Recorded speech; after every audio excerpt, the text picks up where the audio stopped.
Olá, seja bem-vindo ao Notícias em Debate, de volta para casa depois de uma temporada nos pontos turísticos da Baixada Santista. E na semana de estreia de nossos estúdios, o Notícias em Debate abre oportunidade para você fazer o programa com a gente. Para participar é só mandar um vídeo gravado na horizontal para o nosso Facebook TVB Band Litoral ou para o nosso e-mail nd@tvb.com.br. Lá você vai encontrar todos os temas que vão ser discutidos nos próximos programas. E o assunto de hoje a gente conversa com o capitão dos Portos de São Paulo, Daniel Américo Rosa Menezes, e o nosso assunto então é Capitania dos Portos. Boa noite, comandante, seja bem-vindo ao Notícias em Debate. Boa noite, Roberta, muito obrigado. Boa noite aos nossos telespectadores, boa noite por a oportunidade de nós podermos falar hoje aqui para os nossos telespectadores. Bom, vamos começar, comandante, conhecendo um pouquinho mais sobre a Capitania dos Portos. O senhor assumiu o posto há mais ou menos um mês, é isso? Sim, eu assumi tem um pouco mais de um mês, assumi no dia 29 de janeiro agora passado. Expectativa, como é que está? Olha, a expectativa é bastante grande, porque, como a gente sabe, o Porto de Santos é um desafio, né? É um desafio pelas suas dimensões, é um desafio pela complexidade do trabalho que se precisa executar no porto. A capitania ela está lá para zelar pela segurança da navegação, pela salvaguarda da vida humana e principalmente pela prevenção da poluição hídrica. Esses são os principais desafios hoje da Capitania dos Portos. Quando o senhor assumiu esse posto, o senhor viu uma infinidade de desafios, imagino, como em qualquer local de serviço. Como se o senhor tivesse que elencar os principais desafios hoje da Capitania dos Portos aqui na nossa região. Bom, os desafios, o que nós estamos implementando na capitania, que já começou desde da gestão do meu antecessor, é um programa de melhoramento do atendimento do nosso público usuário. A capitania ela tem, para aqueles que não conhecem detalhes do nosso trabalho, ela tem uma vertente interna, ou seja, ela atende ao nosso usuário, prestando uma série de serviços, que é uma quantidade bastante extensa de serviços, e ela tem uma vertente externa, que é a vertente voltada para a fiscalização da segurança do tráfego aquaviário para a inspeção naval. Então, na parte interna, nós temos investido bastante nos últimos anos, com vistas a melhorar nossos processos, investir em tecnologia, para dar um melhor atendimento ao nosso usuário, para tornar mais célere os atendimentos e os processos que nós prestamos, os serviços que nós prestamos à sociedade de um modo geral. Então, a nossa ideia é dar prosseguimento a isso, aprofundar isso, melhorar os nossos indicadores, melhorar os índices de satisfação do nosso usuário. Esse é o primeiro desafio, que eu diria que segue uma continuidade do que o meu antecessor já vinha fazendo. E o segundo desafio é aumentar a nossa presença nas atividades de inspeção naval. Isso é um desafio bastante grande, que requer bastante empenho, trabalho do nosso pessoal interno, mas requer também recursos para que a gente possa fazer uma presença maior. Hoje, o senhor pode dizer que o relacionamento com o usuário é um relacionamento bastante aberto e promissor? Sim, o atendimento nosso, o relacionamento com o usuário é aberto, né? Nós temos diversos canais de comunicação com o nosso usuário, mas também é uma meta nossa estar aberto para ouvir o nosso usuário, para ouvir aquelas pessoas, as empresas, as instituições que de alguma forma utilizam dos nossos serviços, para que a gente possa utilizar isso para melhorar o nosso atendimento. Agora, comandante, como é que está sendo, na verdade, a sua trajetória na Marinha? Bom, eu comecei na Marinha há 33 anos atrás, entrei na Marinha com 14 anos de idade pelo Colégio Naval, passei pelo processo de formação inicial, colégio, escola naval, navio escola, que são cerca de 8 anos, e nos primeiros anos da minha carreira, os primeiros 10 anos, basicamente, eu servi embarcado em navios da Marinha, navios de guerra, em vários lugares, servi em Natal, servi nos navios da esquadra, Nesse período tive a oportunidade de morar em vários lugares também do país, Tive a oportunidade também de morar no exterior nesse período. E a minha experiência, eu diria que foi bastante rica até agora dentro da Marinha. Tanto na parte acadêmica, quanto na oportunidade de conviver com os diversos lugares, as diversas subculturas que a gente tem no nosso país, tanto na parte militar propriamente dita, e até a oportunidade que tive também de estudar fora por 2 vezes, que isso tudo a Marinha me proporcionou, e eu sou grato e entendo que tive uma vida profissional bastante rica na Marinha até agora. Durante todo esse percurso da sua carreira, o senhor começou com 14 anos já na escola naval, né? O senhor começa a perceber hoje esses jovens que tentam entrar nessa mesma carreira, têm a mesma facilidade que o senhor teve? Mais fácil ou mais difícil? Olha, a sociedade mudou, né? O que a gente buscava na época, quando a gente entrava para as Forças Armadas, talvez tenha mudado um pouco, mas eu diria que a Marinha continua atraente para o jovem, ela continua sendo um local de valores importantes, valores que a gente percebe que a nossa sociedade cultiva, e eu acho que é um bom caminho para os jovens, né? Para aqueles que querem entrar, é necessário estudar um pouco, é necessário se dedicar. Como qualquer profissão, claro, como né? qualquer profissão, qualquer profissão que a gente queira ser bem-sucedido, é preciso se empenhar, é preciso estudar, é preciso se dedicar bastante.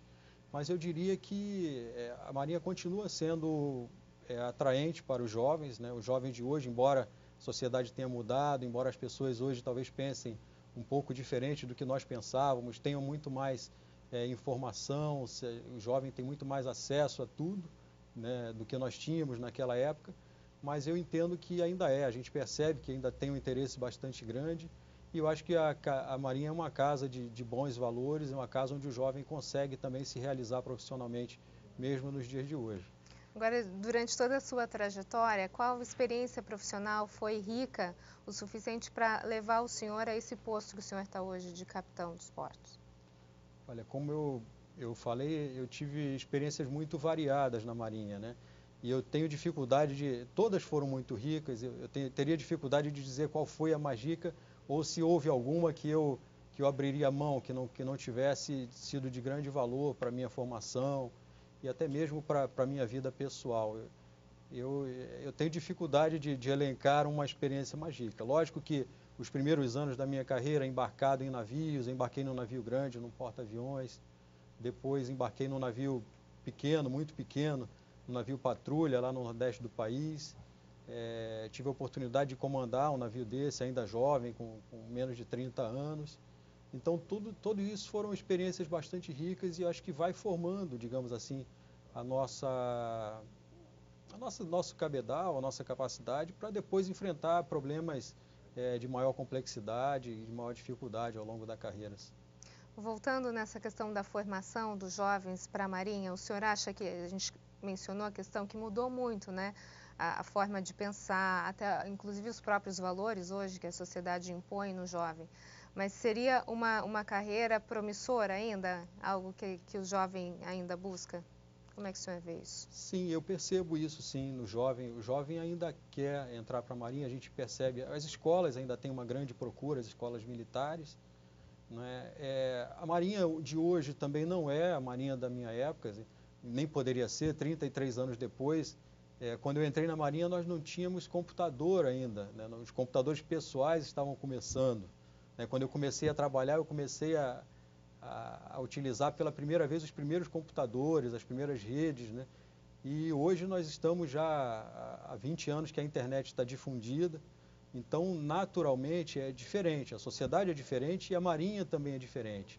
Mas eu acho que o fundamental, né, o jovem continua podendo se realizar dentro da Marinha, continua tendo inúmeros desafios para fazer, continua sendo uma carreira bastante atraente para o jovem, tem de tudo, tem aventura, tem a oportunidade de se dedicar à parte acadêmica, a estudar, tem o aspecto profissional e, sobretudo, tem valores muito sólidos, valores muito arraigados e preservados até hoje na nossa sociedade. Eu acho que a sociedade hoje procura um pouco isso também. Né? E o principal, né? Na Marinha a gente serve ao país, a gente serve ao nosso povo, e eu acho que isso sempre é muito gratificante. E em relação a isso nada mudou, continua da mesma forma como eu entrei. Porque no próximo bloco a gente continua a falar sobre a Capitania dos Portos. Nós voltamos em instantes. Até já. Notícias em Debate está de volta e o nosso assunto de hoje é a Capitania dos Portos, e sobre isso a gente conversa com o capitão dos portos do estado de São Paulo, o comandante Daniel Américo Rosa Menezes. Comandante, fala um pouquinho sobre a questão do meio ambiente. A gente teve o episódio da queda dos containers né, que caíram do navio Login Pantanal, na Barra de Santos, há cerca de 6 meses, um pouco mais talvez, e agora esse trabalho da retirada desses contêineres continua ainda sendo feito. Quer dizer, foi um tempo bastante longo, ainda não foram retirados todos os contêineres. Como é que a Marinha, a Capitania dos Portos, vê essa questão?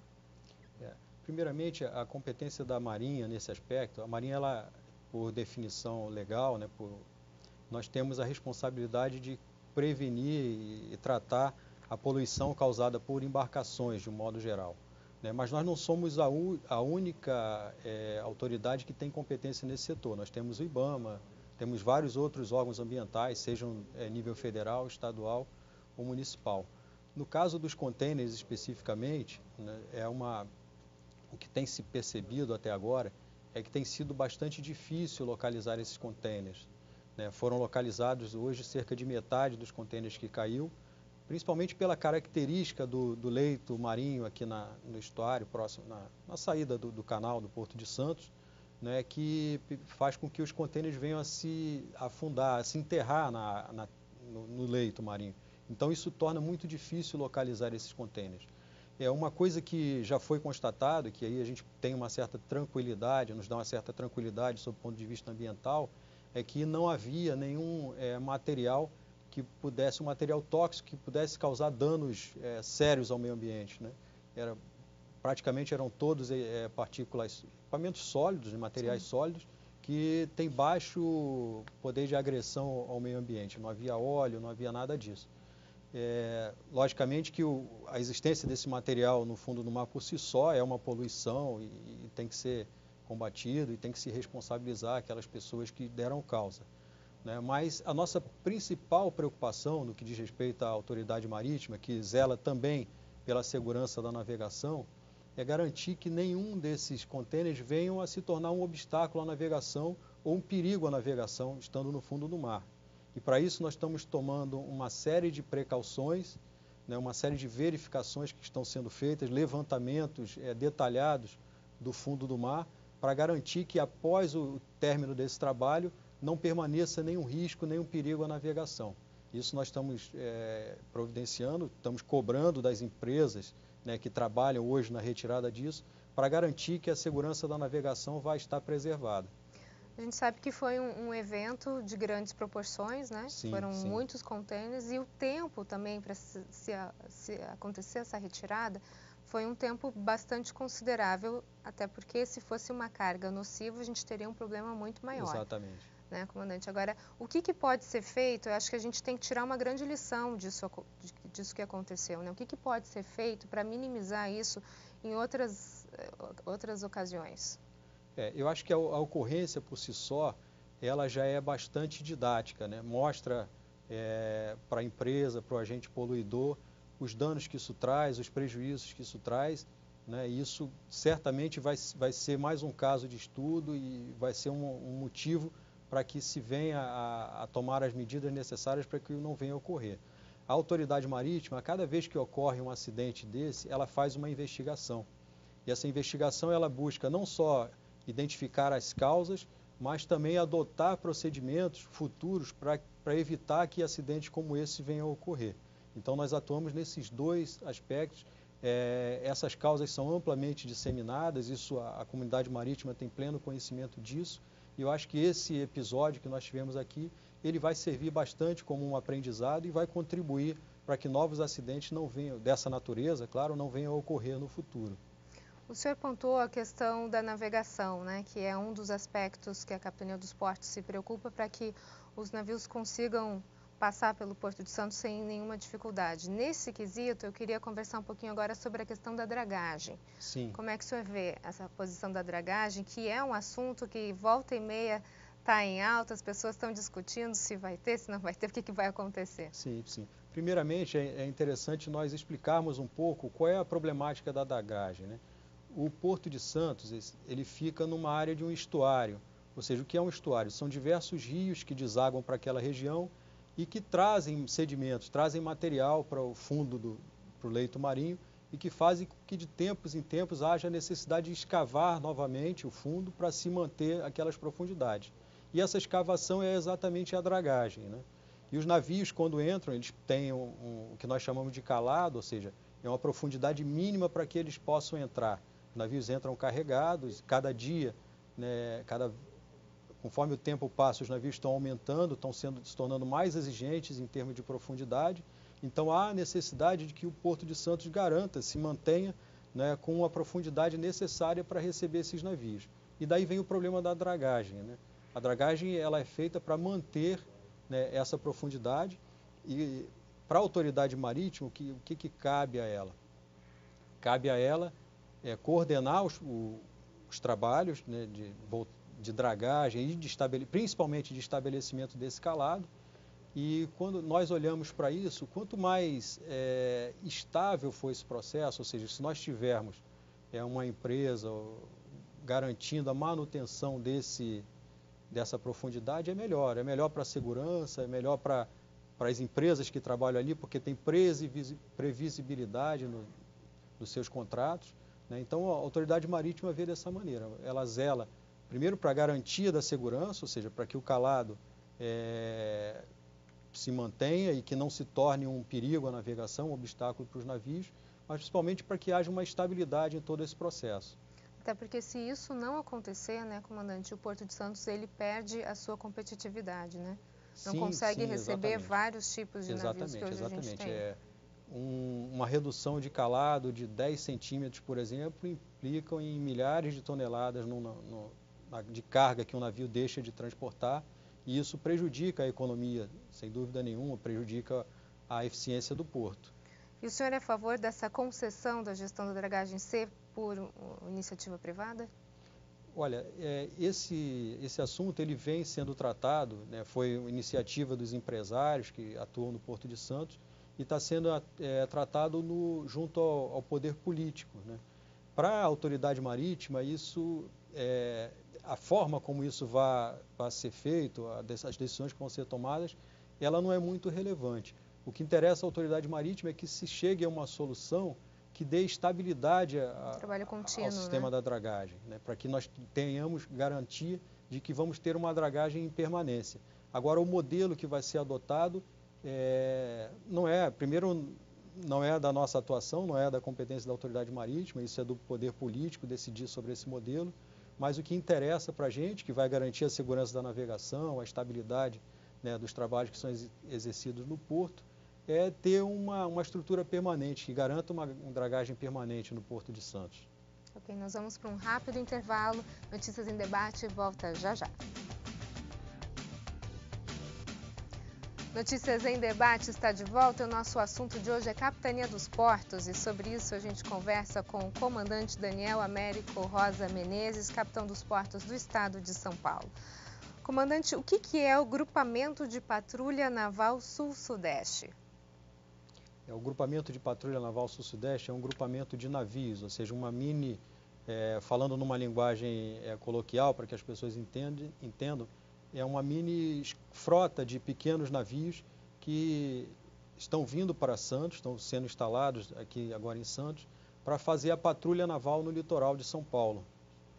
E de certa forma eles vão colaborar com o quê? Com a segurança? Sim, eles têm duas tarefas principais.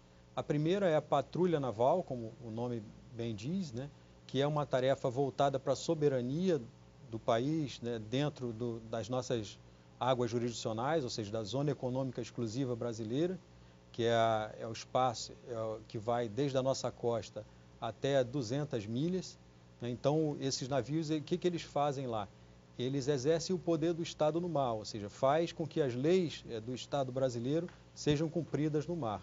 Então, eles preservam a segurança das plataformas de petróleo, eles fiscalizam para que não venham embarcações de pesca, por exemplo, estrangeiras, pescar no nosso território sem que tenha sido autorizado pelo governo brasileiro. Eles evitam que haja pesquisa não autorizada por países estrangeiros no nosso território. Eles combatem eventuais explorações de recursos naturais dentro do nosso território. Então, isso é a patrulha naval. É uma atividade essencialmente militar que esses navios exercem. A outra vertente é a inspeção naval.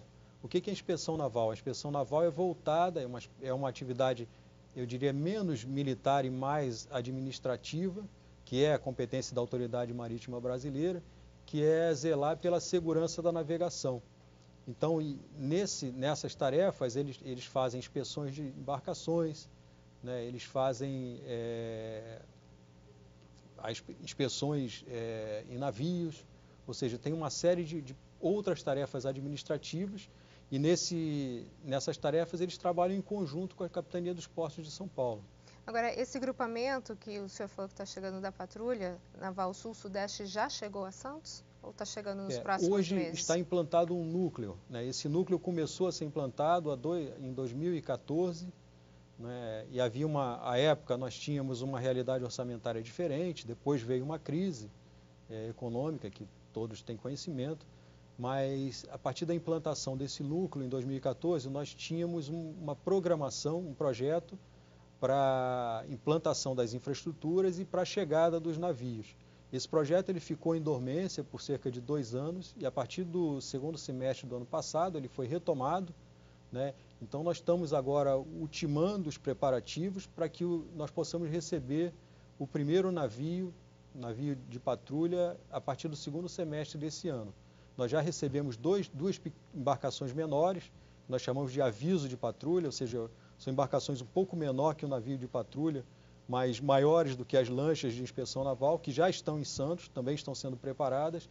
Eu acredito que a partir do segundo semestre desse ano, nós estejamos já com o núcleo do grupamento de patrulha totalmente montado e que nós possamos iniciar agora sim como um grupamento propriamente dito. Agora, o senhor falou na questão da fiscalização das plataformas, de navios, de pesquisas. Agora, a Capitania dos Portos ela também zela pela navegação amadora, é isso? Sim, existe uma outra vertente, né, que é a navegação amadora, que são as lanchas, as motoaquáticas, ou seja, toda aquela navegação de esporte e recreio. E aí, esse trabalho ele é feito continuamente. A gente pensa às vezes só em temporada de verão, né, onde as pessoas aqui na nossa região aproveitam muito a questão do mar e esses esportes náuticos, mas na verdade a fiscalização ela é intensa durante o ano inteiro. A fiscalização ela é intensa durante o ano inteiro. Nós temos toda uma programação de inspeções navais ao longo do ano, mas especificamente no período do verão, nós intensificamos essa atividade, que nós chamamos da Operação Verão. Normalmente ela inicia em meados de dezembro e vai até o mês de fevereiro aproximadamente, né, onde as atividades voltadas para a navegação de esporte e recreio da capitania são bastante intensificadas. O que o senhor sugeriria para quem quiser ingressar nessa vida, fazer de forma segura e responsável? A gente teve, alguns anos atrás, alguns incidentes envolvendo motos aquáticas, principalmente acidentes com crianças, às vezes acidentes que aconteceram de forma irresponsável e sempre se fala na intervenção da Capitania dos Portos nesse sentido. Agora, como dá para prevenir isso, uma forma de conscientização? Sim, isso é verdade. Nos últimos anos que nós percebemos que o aumento da quantidade de motos aquáticas foi muito significativo. E a Marinha, tivemos alguns acidentes, como você bem falou, e a Marinha, de uns anos para cá, vem dando uma atenção muito especial a isso, que é um fenômeno novo. Nós não tínhamos, há anos atrás, tantas embarcações de moto aquática quanto nós temos hoje. Então, foram tomadas uma série de precauções, foram feitas campanhas. Hoje, a habilitação do condutor de moto aquática ela é separada, eles recebem uma preparação específica, uma habilitação específica, e nós temos percebido que os acidentes com moto aquáticas têm diminuído. Mas a Marinha, o que ela faz? Ela não atua só na fiscalização, ou seja, na ponta coercitiva, ela atua bastante ao longo de todo o ano, no outro lado, nas ações de conscientização. E a gente tem um contato muito próximo com as entidades náuticas, com os yacht clubes, com as marinas, procurando conscientizar as pessoas que, de alguma forma, estão ligadas a essa atividade, seja a marina, seja o navegador, seja o condutor, ou mesmo o profissional que atua dentro das marinas, para que eles se conscientizem da necessidade da segurança da navegação, para que eles tomem as medidas necessárias. Existem uma série de medidas, nós fazemos campanhas publicitárias e uma série de coisas que é feita ao longo de todo o ano. Tá ok, então. Comandante, muito obrigado pelas suas informações. Eu que agradeço a oportunidade. Notícias em Debate fica por aqui. Uma ótima noite para você. Até mais.